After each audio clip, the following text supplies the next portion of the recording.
ba'atsa fihim rasulan min anfusihim. Tatkala Allah utus, Allah kirim, Allah jadikan Nabi kita Sayyiduna Muhammad sallallahu alaihi wasallam sebagai utusannya, sebagai seorang nabi dan rasul yang diutus menjadi pimpinan kita, menjelaskan mana hak, mana batil, mana halal, mana haram, mana baik, mana buruk. Makanya dikatakan, disifati oleh Allah, yatlu alaihim ayatih. Dia adalah sosok nabi utusan Allah yang membacakan ayat-ayat sucinya. Wa yuzakkihim, dan menyucikan daripada orang-orang yang beriman. Bukan cuma sekadar dibacakan ayat-ayatnya. Wa yu'allimuhumul kitab, dan mengajarkan kepada orang-orang yang beriman apa itu isi Al-Quran, apa itu akidahnya, bagaimana syariatnya, bagaimana akhlak dan adabnya. Bukan cuma Al-Quran yang diajarkan. Wa yu'allimuhumul kitab wal hikmah, begitu juga sunnahnya, hadisnya, sehingga dengan diperdengarkan ayat, dengan disucikan hatinya, diajarkan ayat-ayat sucinya, diajarkan hadisnya. Wa in kanu min qablu lafi dhalalim mubin, yang semula mereka sesat nyata, dengan petunjuk Nabi, sehingga mereka yang tadinya sesat, yang kemarin mereka adalah kelompok jahiliyah yang gak kenal mana halal mana haram, mana baik mana buruk, sehingga dengan anugerah Allah lewat Nabi, mereka menjadi orang-orang yang mendapatkan petunjuk. Alhamdulillah. Tadi yang saya bacakan ayat Al-Quran. Saya mau tanya, ayat Al-Quran itu kalam siapa? Ya Allah, udah lemas benar. Al-Quran kalam siapa? Kalam siapa? Firman siapa? Saya mau tanya, kalau firman Allah mungkin benar atau pasti benar? Mungkin benar atau pasti benar? Yakin dengan firman Allah? Percaya dengan firman Allah? Berarti kalau Allah sampaikan Nabi anugerah, yakin Nabi sebagai anugerah, percaya Nabi sebagai anugerah. Betul. Takbir. Allah yang sampaikan Nabi anugerah, pasti Nabi adalah anugerah, saudara. Artinya ajaran-ajaran Nabi adalah anugerah bagi kita. Akidah yang Nabi ajarkan merupakan anugerah buat kita. Syariat yang Nabi ajarkan merupakan anugerah buat kita. Mau ibadahnya, mau muamalatnya, mau mudakahatnya, mau jinayatnya, apapun syariatnya, itu merupakan anugerah pemberian dari Allah. Karena itu ucapan dari Allah. Ucapan Allah pasti benar, mustahil salah. Betul? Betul? Begitupun juga akhlaknya, adabnya, sunnahnya, apapun yang bersumber dari Nabi, pasti itu merupakan yang terbaik, pasti itu merupakan anugerah. Alhamdulillah. Makanya kalau kita dapat anugerah, maka kita wajib bersyukur. Betul? Karena Allah mengingatkan, la in syakartum la azidannakum wa in kafartum inna azabi lasyadid. Jika kalian dapat satu nikmat, maka bersyukurlah. Jika kalian bersyukur, maka Allah akan tambah-tambah nikmat tersebut. Wa in kafartum, akan tetapi jika kalian kufur, enggak bersyukur, maka azab Allah amat pedih. Berarti saya mau tanya, ada anugerah lebih besar dari anugerah Nabi? Ada tidak nikmat yang lebih besar dari nikmatnya Rasulullah? Ada atau tidak? Ada atau tidak? Nggak ada, sudah. Nikmat Nabi, syariatnya, ajarannya adalah anugerah terbesar dari Allah Subhanahu wa Ta'ala. Maka karena tadi mintanya sedang, benar nggak? Jangan lama-lama kan? Ini baru 7 menit. Berarti baru dikit tuh, belum nyampe sedang. Setuju? Ini anugerah Nabi banyak.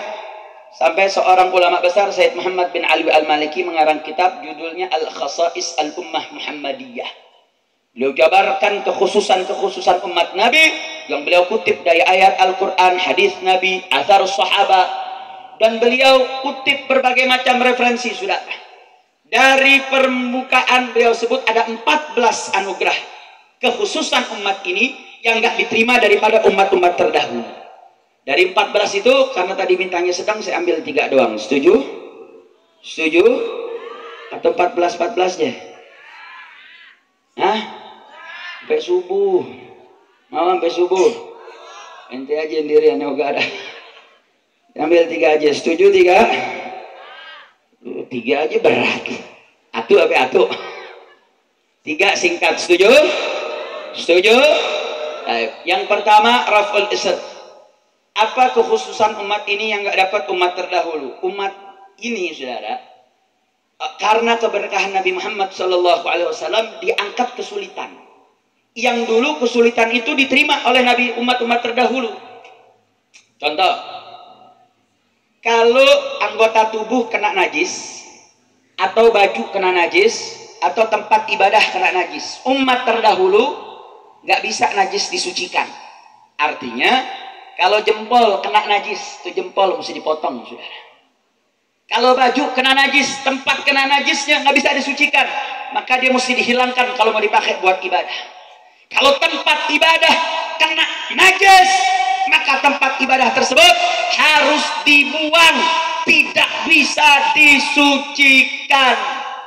Saya mau tanya, berarti syariat Nabi terdahulu berat gak? Berat gak? Sulit tidak? Susah atau tidak? Susah. Bayangin saudara, andai kata itu syariat masih ada di zaman kita sekarang nih, kita dapat syariat tadi, kira-kira susah gak? Repot gak? Apalagi ibu-ibu nih, bu, saya mau tanya ibu-ibu, pakai syariat Nabi yang najis bisa dicucikan, baju banyak gak? Baju banyak gak? Jujur banyak gak? Banyak gak? Bisa disucikan aja bajunya ada 2 lemari, betul. Pengajian ada 7 kostum, betul. Baju merah kerudung mesti merah, baju biru kerudung mesti biru, betul. Udah dari hati betulnya. Tuh bayangin tuh, ini syariat Nabi yang bisa najis disucikan. Bagaimana kalau itu syariat masih berlaku, sudah? Baju kotor najis mesti dipotong, nggak bisa disucikan. Yang disucikan aja punya lemari 2, bagaimana nggak disucikan? Bisa 7 lemarinya, betul. Saya mau tanya sama bapak-bapak nih, bapak-bapak kadang cemburu nggak dipanggil sini, Pak. Tuh kan, bener kan, ngambek. Saya mau tanya, baju banyakan laki apa perempuan? Laki apa perempuan? Kalau tanya baju semangat bapak jawab. Sering berasa beliin soalnya Pak ya. Saya mau tanya, baju banyakan laki apa perempuan? Laki apa perempuan? Itu udah pakai syariat Nabi Muhammad Sallallahu Alaihi Wasallam. Artinya apa? Kalau syariat Nabi, tangan atau anggota tubuh kena najis bisa disucikan, alhamdulillah. Baju kena najis bisa disucikan, alhamdulillah.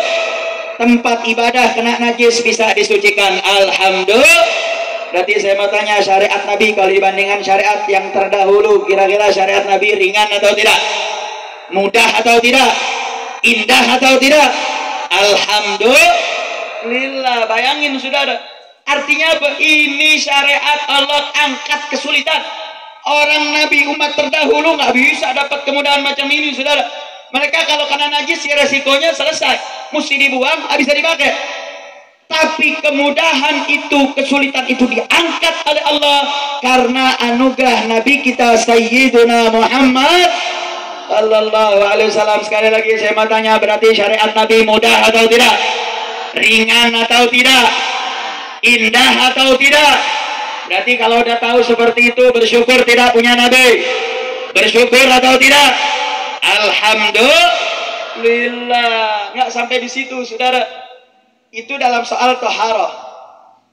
Dalam soal taubat, syariat Nabi terdahulu kalau mata buat dosa, cara tobatnya matanya mesti dicongkel.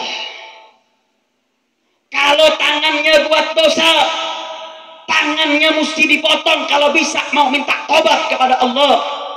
Andai kata kakinya penyebab dia buat dosa, maka kakinya harus dipotong kalau mau dapat tobat dari Allah.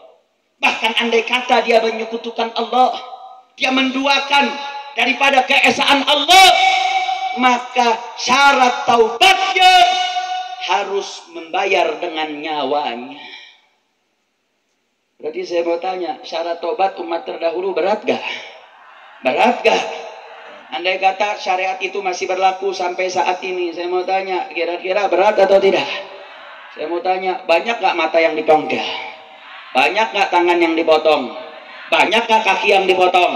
Banyak gak lidah yang dipotong? Banyak gak perut yang dicongkel? Artinya dosa banyak, saudara. Ini hampir semua panca indera kita udah kita pakai buat dosa, saudara. Tapi anugerah Nabi Muhammad SAW, Allah berikan keringanan dalam taubat tersebut.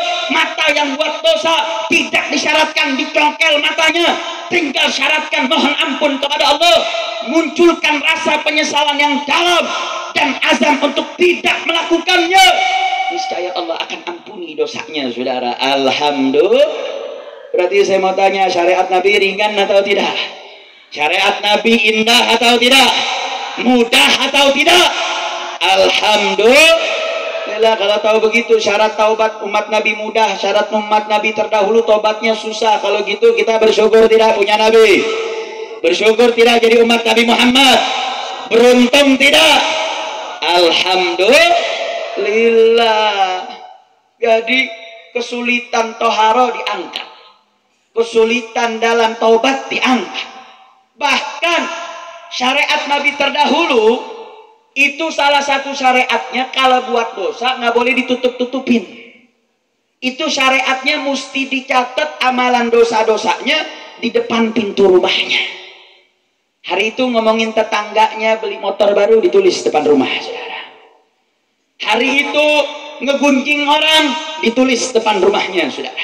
Kalau dia mencuri, dicatat di depan pintu rumahnya. Semua dosa yang dia lakukan wajib untuk dia catat di depan rumahnya, saudara. Artinya apa? Dosanya diumbar biar orang semua tahu, saudara. Itu syariat Nabi terdahulu. Tapi kalau syariat Nabi yang sekarang, syariat Nabi kita Sayyiduna Muhammad Sallallahu Alaihi Wasallam, enggak, saudara. Allah tutup, Allah satar. Artinya apa? Bahkan saking ditutupnya, andai kata ada orang buka-buka aib orang lain, buka-buka dosa orang lain, itu diancam dosa oleh Allah. Bahkan diserupakan seperti memakan bangkai saudaranya sendiri. Saking Allah tutup aib daripada umatnya Nabi kita Sayyiduna Muhammad Sallallahu Alaihi Wasallam. Berarti saya mau tanya, syariat Nabi indah atau tidak? Syariat Nabi ringan atau tidak? Mudah atau tidak? Alhamdulillah. Berarti kalau tahu seperti itu, bersyukur tidak kita dapat jadi umat Nabi Muhammad? Bersyukur tidak? Bersyukur tidak? Alhamdulillah. Artinya apa, sudah gak? Betul. Memang firman Allah nggak pernah salah. Nabi itu anugerah. Kita itu baru 3, sudah. Ini banyak rangkaian-rangkaian daripada berbagai macam syariat yang sangat berat yang Allah angkat berat tersebut bagi umatnya Nabi kita Sayyiduna Muhammad Sallallahu Alaihi Wasallam. Itu kekhususan yang pertama. Yang kedua, bukan cuma diangkat kesulitan, saudara. Di mana syariat ini juga bukan cuma diangkat kesulitan, tapi juga diberikan kemudahan. Dalam setiap aturan syariatnya, maka di dalam syariat pasti ada rukhsahnya, pasti ada azimahnya, pasti ada keringanannya. Contoh sholat. Sholat itu tiang agama, saudara. Sholat itu adalah ibadah pertama yang akan dihisab oleh Allah Subhanahu wa Ta'ala. Karena sholat itu imaduddin, tiangnya agama. Siapa yang sholatnya baik, maka amal yang lain juga baik, saudara. Kalau sholatnya buruk, maka amal lainnya pasti juga akan buruk, saudara. Tapi sekalipun begitu, walaupun sholat itu penting, walaupun sholat itu sangat pokok dan utama, tapi dalam sholat ada keringanan dan rukhsahnya. Salah satu syarat atau rukun, salah satu rukunnya sholat, yaitu berdiri, saudara. Ketika seseorang gak mampu berdiri, maka ada rukhsah. Dia sholat boleh duduk, betul? Dia sholat yang harusnya berdiri, karena gak mampu berdiri, boleh sholat dalam keadaan duduk. Ketika dia betul-betul tidak mampu untuk berdiri, dia dapat rukhsah, boleh sholat duduk. Duduk dia sah, sholat dia sah, rukunnya tetap terpenuhi, walaupun rukun utamanya adalah harus berdiri, tapi karena dia tidak mampu, ada udzur syar'i, maka duduknya tetap menjadikan dia sah untuk sholatnya. Alhamdulillah. Oh, nggak